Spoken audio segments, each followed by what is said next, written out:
აი ეს არის სიხაო და სიყვაო. ესო ნახის მიდენი ძალიან მაგარია. ჩამოი აჭარაში. როგორც იტყვიან. ძალიან მაგარია მართლაც.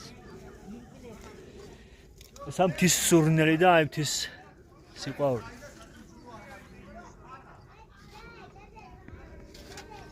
მამიდა. ეხლა პროცესი რა ხდება პროცესი? ხო, რა უნდა ვქნათ ეხლა? ახლა რა უნდა ვქნათ და როხები გავდენეთ და განაჩენი დეველოდოს საღამოს მოსვლის. აჰა, საღამოს კიდე მოვლენ? მოვლენ. ბევრი ხავს? ეს ყავს მარტო. 3. 3. ხო. მე დავაბამთ? დავაბამთ მოუწველით და დილას ტემპერატურა გადავატრიალებთ. აჰა, კაიმაღი. ხო. ყველი, დო. ყველი, ხო. ესა აჭარაში. აჭარაში ეს არის. მეტი არაფერი არის. ამაზე ვარ აჭარაში.